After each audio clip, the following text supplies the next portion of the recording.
Bismillahirrahmanirrahim. Assalamu alaikum. This is Physics for grade 9 and 10, Chapter 3, Kinematics of Linear Motion.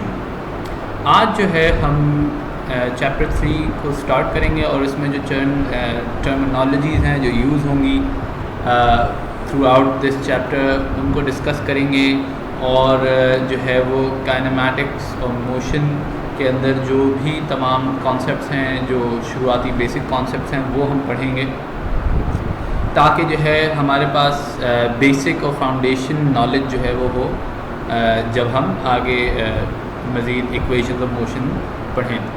अच्छा, इस chapter का start जो है वो इन्होंने इससे किया है कि भाई ये चंद उन्होंने पहले आपको कॉन्सेप्ट्स बताए हैं।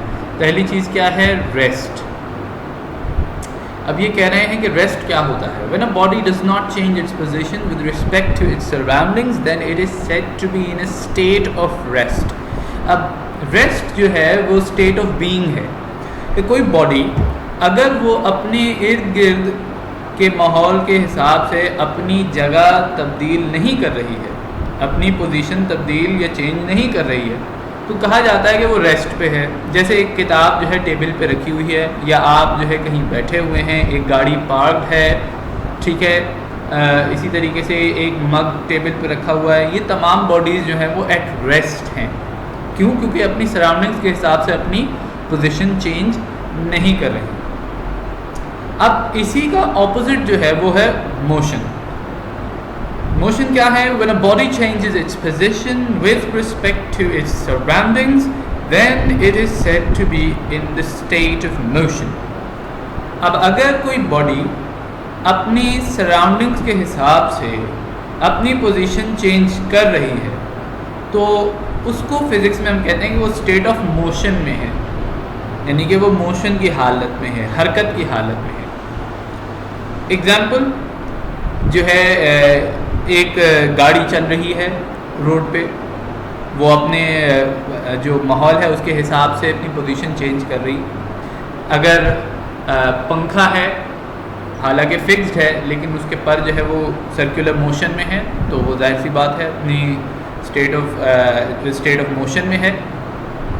इसी तरीके से इन्होंने यहाँ पे दिया हुआ है कि परिंदे अगर उड़ रहे हैं, ठीक है, तो जाहिर सी बात है वो स्टेट ऑफ मोशन में है, अपनी सराउंडिंग के हिसाब से वो जगह अपनी पोजीशन चेंज कर रहे हैं। तो ये हैं दो जो है वो बेसिक कॉन्सेप्ट्स, रेस्ट और मोशन। अच्छा जी, इसके बाद जो है फ़ौरन जो इन्होंने एक चीज़ डिस्कस की है नोट्स में, तो वो है डिस्प्लेसमेंट। अच्छा, यहाँ पे ये जो है वो डिस्प्लेसमेंट की बात करते हैं। तो displacement can basically be defined as the shortest और the least possible distance between two points in a specific direction. Displacement है कि दो पॉइंट्स के दरमियान हरकत हो, यानी पॉइंट ए से आप पॉइंट बी तक पहुँचें, लेकिन उसूल ये है कि वो स्पेसिफिक यानी एक मखसूस डायरेक्शन में होनी चाहिए, उसकी डायरेक्शन चेंज नहीं होनी चाहिए। अगर डायरेक्शन चेंज हो रही है या यही मूवमेंट जो है point A two point be specific नहीं है, नीचे जैसे इन्होंने यहाँ पे इस डायग्राम में दिखाया है कि अगर ए टू डी इस स्ट्रेट लाइन में जो है हम एक डायरेक्शन में from point A to D अगर गए हैं तो ये डिस्प्लेसमेंट कहलाएगी। लेकिन अगर हमने ये वाला रूट लिया है जिसमें हमारी डायरेक्शन जो है वो चेंज हो रही है, तो ये डिस्टेंस हो जाएगा। तो the only difference between distance and displacement is that distance is doesn't have a specific direction, right? Its direction can change, but displacement is always in a specific direction and it is the least possible distance between two points. ठीक है, तो ये displacement है। ये बड़ी एक important चीज़ है physics में। डिस्प्लेसमेंट और डिस्टेंस का कॉन्सेप्ट एक बड़ी इंपॉर्टेंट चीज़ है, ये आगे हम पढ़ेंगे। ये दो अलग किस्म की क्वांटिटीज़ हैं बाकायदा, जिनको हम अलग तरीके से क्लासीफाई करते हैं। लेकिन यहाँ तक आपके लिए ये बात बस जानना ज़रूरी है कि डिस्प्लेसमेंट और डिस्टेंस का फ़र्क क्या है। कि डिस्प्लेसमेंट जो है वो लीस्ट पॉसिबल जो है वो डिस्टेंस है, लीस्ट पॉसिबल जो शॉर्टेस्ट पॉसिबल डिस्टेंस है from point A two point D या किसी भी दो पॉइंट्स के दरमियान में, और स्पेसिफिक डायरेक्शन में, यानी एक ख़ास मखसूस डायरेक्शन में उसको होना ज़रूरी है। ठीक है, डिस्टेंस के लिए ये चीज़ ज़रूरी नहीं है, कि वो एक ख़ास मखसूस डायरेक्शन में हो, क्योंकि डिस्टेंस के अंदर जो है वो हम जो डायरेक्शन होती है उसको अकाउंट फॉर नहीं करते, यानी कि उसके अंदर डायरेक्शन चेंज हो रही होती है।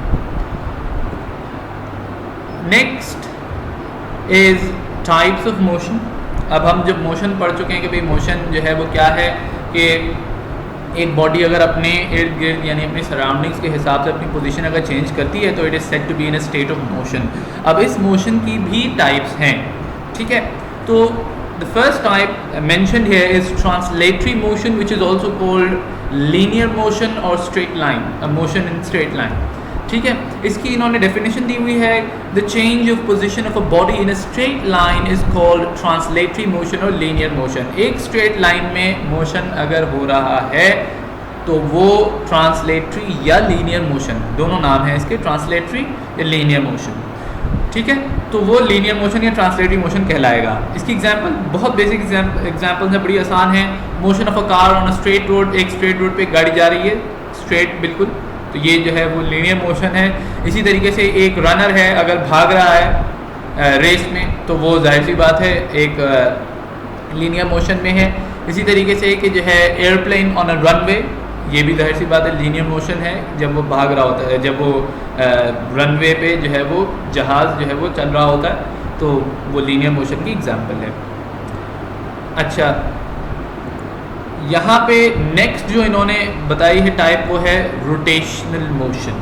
इसको हम रोटेटरी मोशन या सर्कुलेटरी मोशन भी कहते हैं, रोटेशनल मोशन भी कहते हैं। ये मोशन है in a circular direction. Motion in circular direction is called rotational और सर्कुलेटरी मोशन। यानी कि एक बॉडी अगर सर्कुलर डायरेक्शन में जो है वो घूम रही है तो जाहिर सी बात है वो क्या कहलाएगी, रोटेशनल मोशन में। अच्छा, यहाँ पे एक चीज़ ज़रा जान लें कि जो है इसके लिए आपको एक फिक्स्ड एक्सिस या फिक्स्ड जो है वो उसकी ज़रूरत पड़ती है। एक ऑर्बिट की ज़रूरत है या एक फिक्स्ड पॉइंट की ज़रूरत है, इन दो में से किसी एक चीज़ की ज़रूरत है इस मोशन को। जैसे कि यहाँ पे एग्जांपल्स अगर आप दें तो जो है the motion of a fan. अब मोशन ऑफ अ फ़ैन जो है क्या है, मोशन ऑफ अ फ़ैन भी सर्कुलेटरी मोशन है। पंखा गोल दायरे में गोल गोल घूम रहा होता है, ठीक है, हालांकि वो फिक्स्ड तो ज़रूर है, लेकिन एक अबाउट इट्स ओन एक्सिस, वो अपनी एक्सिस पे जो है वो सर्कुलर मोशन दे रहा होता है।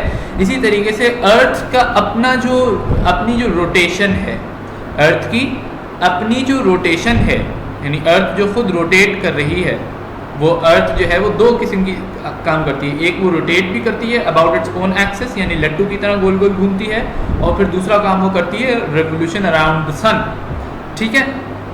फिर इन्होंने अगला जो मेंशन किया है वो है व्हील, जो पहिया होता है, पहिए का भी जो है वो रोटेशनल मोशन होता है। It goes about in circular pattern, वो एक सर्कुलर पैटर्न में गोल घूमता है, ठीक है। यहाँ पे अभी तक आपको दो जो है वो समझ में आ जाने चाहिए, ट्रांसलेटरी मोशन या लीनियर मोशन स्ट्रेट लाइन में मोशन, और रोटेशनल मोशन या सर्कुलेटरी मोशन सर्कुलर पाथ में, गोलाई में जो मोशन है वो जो है सर्कुलेटरी मोशन या रोटेशनल मोशन कहलाता है। अब नेक्स्ट यहाँ पे इन्होंने एक्सप्लेन किया है वाइब्रेटरी मोशन, या इसे ऑसिलेटरी मोशन भी कहते हैं। इसकी डेफिनेशन है the change of position of a body around mean position in one axis is called vibratory motion or oscillatory motion. अब vibratory motion is a to and fro motion, back and forth, up and down motion.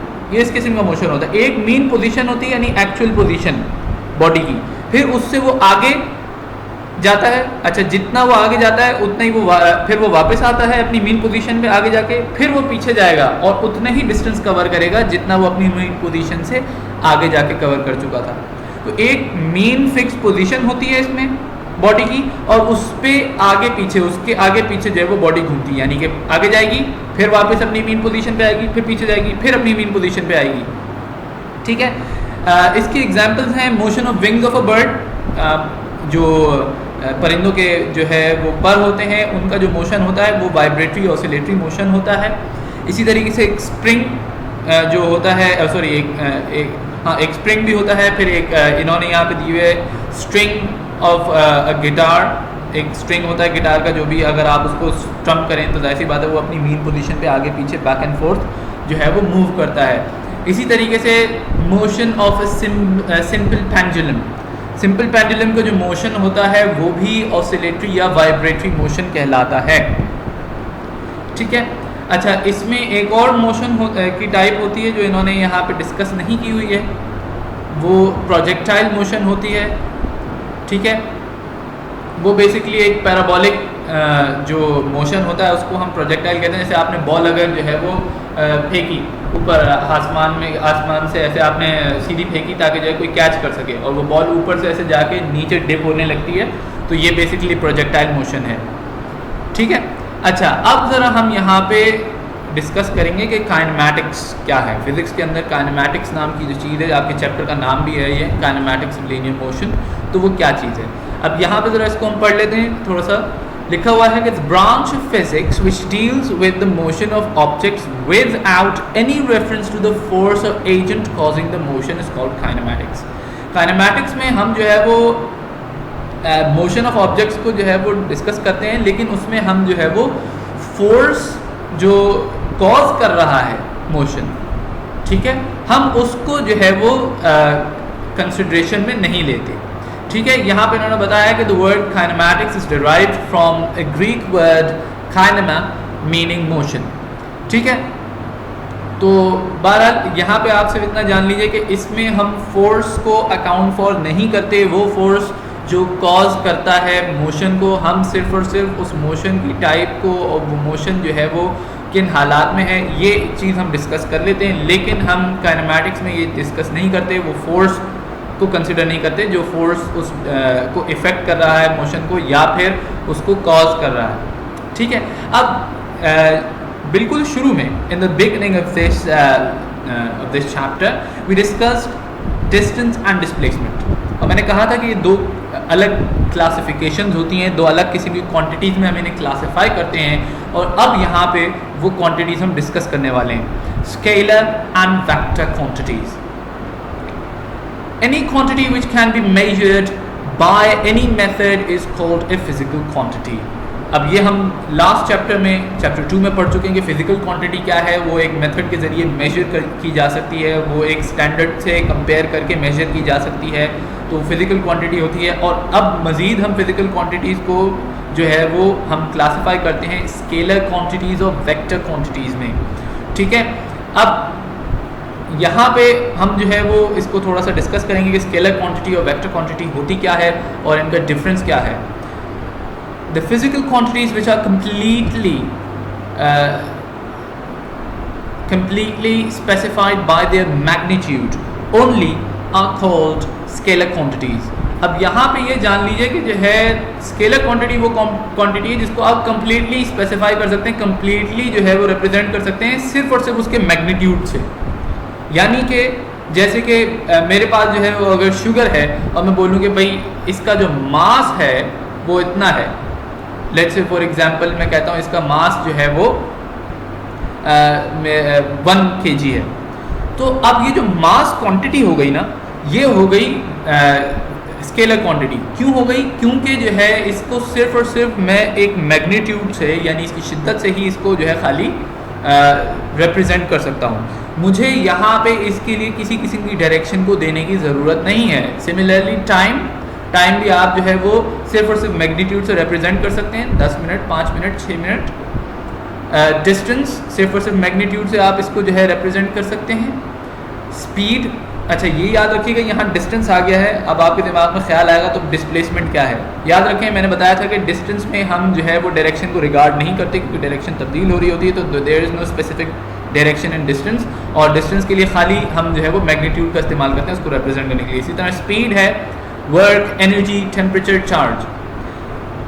अब scalar quantities जो है वो simple arithmetic calculation से, mathematical induction से, mathematical method से, simple mathematical method से, operator से हम जो है इनको मतलब ऐड कर सकते हैं, सब्ट्रैक्ट कर सकते हैं, मल्टीप्लाई कर सकते हैं, ये काम हम कर सकते हैं।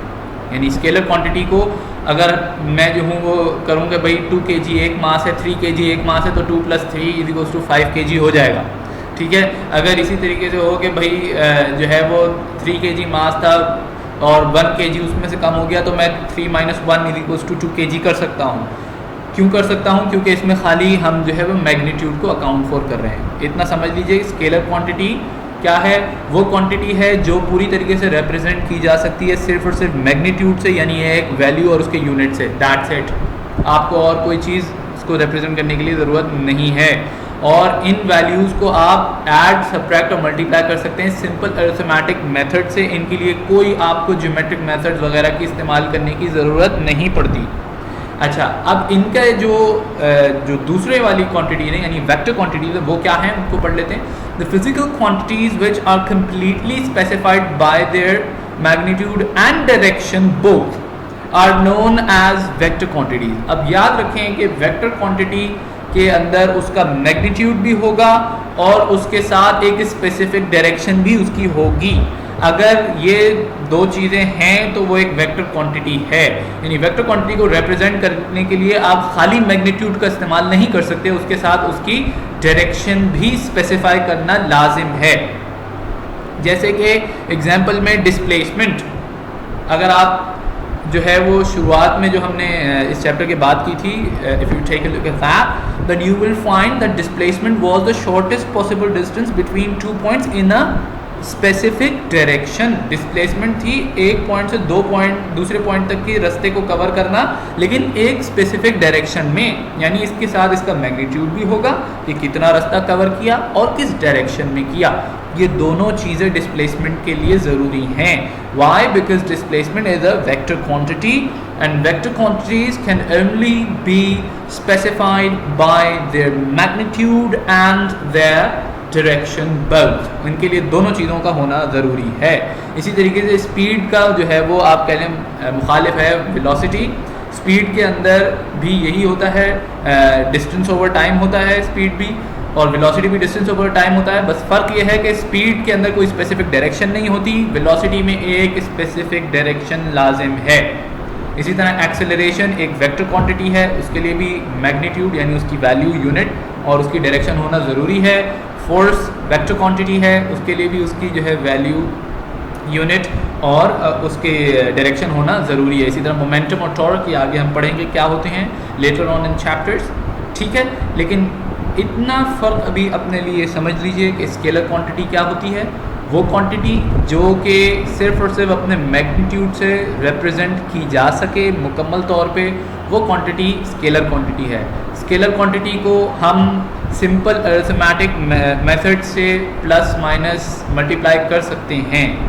Vector quantities on the other hand are quantities which can be which need both magnitude and direction to be represented। अब उनको रिप्रेजेंट करने के लिए, उनको जो है आपको प्रेजेंट करने के लिए वेक्टर क्वांटिटीज़ को आपको उनका मैग्नीट्यूड और उनके डायरेक्शन लिखना लाजम है। दोनों चीज़ों का होना ज़रूरी है, तब वो वेक्टर क्वांटिटी बनेगी। वेक्टर क्वांटिटी का दूसरा जो फ़र्क है वो अगर आपने पहले उससे मिला के कंपेयर करके यानी स्केलर से कंपेयर करके गैस कर लिया हो देन वेल एंड गुड, वरना मैं बता देता हूँ कि वेक्टर क्वांटिटीज़ को आप सिंपल अरिथमेटिक मेथड से प्लस माइनस यानी ऐड, सब्ट्रैक्ट और मल्टीप्लाई नहीं कर सकते। उनके लिए आपको जियोमेट्रिक और ट्रिग्नोमेट्रिक मेथड्स की ज़रूरत पड़ती है, ठीक है। यानी सिंपली अगर एक वेलोसिटी लिखी हुई है 2 और एक वेलोसिटी लिखी है 3, तो मैं उनको सिंपली बस 2 और 3 प्लस 5 नहीं हो सकता, क्योंकि उनकी जो है वो डायरेक्शन भी अकाउंट फॉर कर रही होती है। हो सकता है दूसरी डायरेक्शन ऑपोजिट हो, ठीक है।